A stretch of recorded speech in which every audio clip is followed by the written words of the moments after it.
I think, without a doubt, Ms. Sherrod is owed an apology. I would do so certainly on behalf of this administration. White House Press Secretary Robert Gibbs earlier today offering Shirley Sherrod the apologies of the entire Obama administration. That apology from Mr. Gibbs followed a few hours later by another apology, this one from Shirley Sherrod's former boss, the person who asked for and accepted her resignation, our nation's Agriculture Secretary Tom Vilsack. Just a few minutes ago, I had the opportunity and the privilege to speak with Shirley Sherrod over the phone. I started off by extending to her my personal and profound apologies for the pain and discomfort that has been caused to her and to her family over the course of the last several days. In addition to that apology, Secretary Vilsack also offered Shirley Sherrod a new job in the Agriculture Department. Ms. Sherrod is reportedly now considering whether to accept that offer. One of the amazing things that's happened over the last 24 hours as this political bomb continues to explode is that the people who lit the fuse in the first place have been trying to pretend like they had nothing to do with it, trying to pretend that they are shocked, just shocked that there's been this big explosion. Last night on this show, we talked about the incredible lengths that Fox News Channel in particular went to hype this supposed scandal after it was broken by a conservative website that has fed lots of stuff to Fox in the past.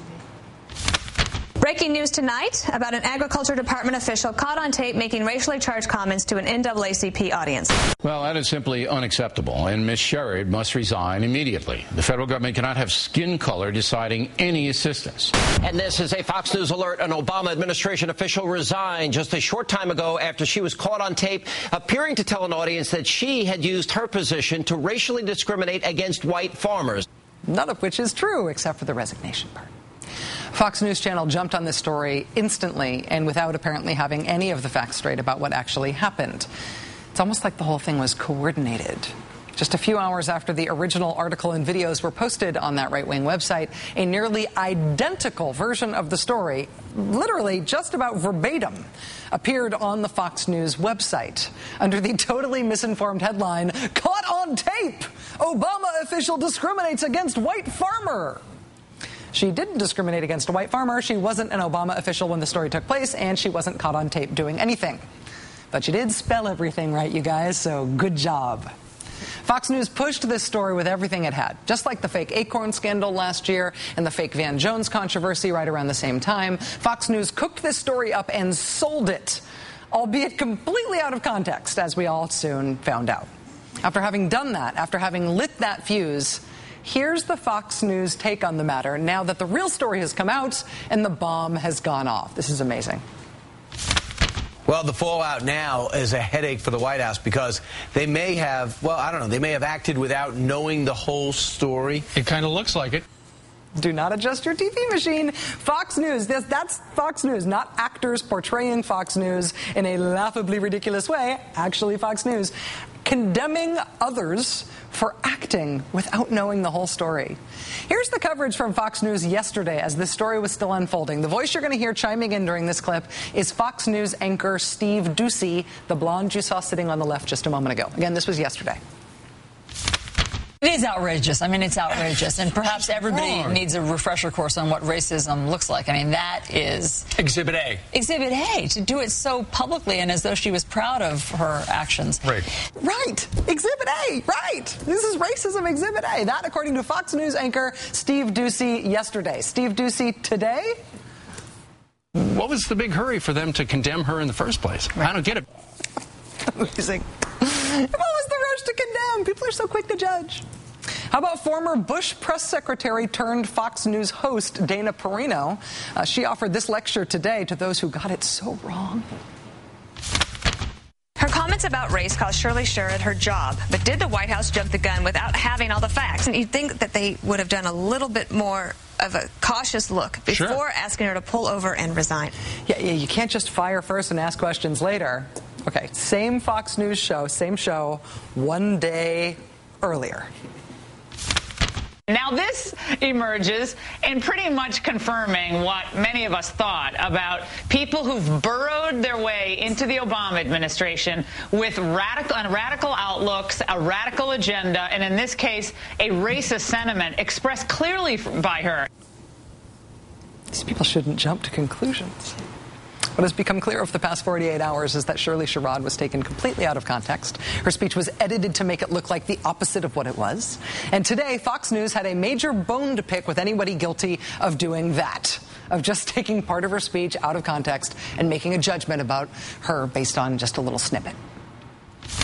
She said that I assumed things, that the White family came off arrogant and condescending to her, and she reacted in a certain way. Well, if you take that where she was describing the way she did act at one point and left it right there, you'd have a different impression of what Shirley Sherrod was like and doing.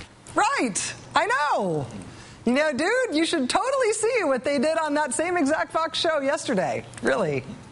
There's an official from Barack Obama's United States Department of Agriculture making a speech to the NAACP that sure sounded racist. Listen. I'm struggling with the fact that so many black people have lost their farmland, and here I was faced with having to have a white person save their land. So I didn't give him the full force of what I could do. So she admits there that because a farmer was white, she doesn't extend the full helping hand to him. And she's touting this in this anecdote as though this is, a feather in her cap somehow for her to be congratulated. I mean, it's really a shocking admission. Same show. There's really been a striking transformation in the Fox News that hyped the story yesterday and the Fox News that was quick to lay blame today. Here's how Fox described the story yesterday. USDA official admits racism on tape. Here's another one. Racism caught on tape. That's how it was described by Fox News yesterday. Today, look what they did. Rush to judgment? Jumping the gun. A modern-day witch hunt? Did they act too fast? Fox News trying to put the blame on others now, trying to disavow any responsibility for what they did to Shirley Sherrod, just like what they did to Acorn, to Van Jones, and all the rest. Telling half the story, distorting the outcome completely beyond all recognition, but making sure the story meets their political objectives. If we all had to count on Fox News to cover the story of the tortoise and the hare, we'd all think the tortoise lost, because they wouldn't bother to cover the actual outcome of the race. They just unload on that slow tortoise. No, seriously, that's how they would cover it. With a race two-thirds finished between the tortoise and the hare, Fox News can now project, it's over, America. The hare has won in a laugher. Is anyone surprised here? Did this so-called tortoise really think slow and steady could win a race? While Americans paid good money to watch what was hyped as a competitive race, this tortoise decided it was perfectly okay to waste our time with slow and steady. Why has no one held this tortoise accountable for his outrageous behavior? Who's really pulling the strings here? Is he tanking for the short money? Or is he just too lazy and full of himself to train for this race? Now, as for the hare, he can take a long, well-deserved nap and jog to the finish line. This one is over. But as for you, tortoise, it's time for you to hide your head in shame. And then the next day, Fox News would castigate everybody else who counted the tortoise out. Castigate them for jumping to conclusions. Be a little more cautious next time. Get the story straight. The wonder is not that they do this. The wonder of all of this is that anybody falls for it over and over and over and over and over again.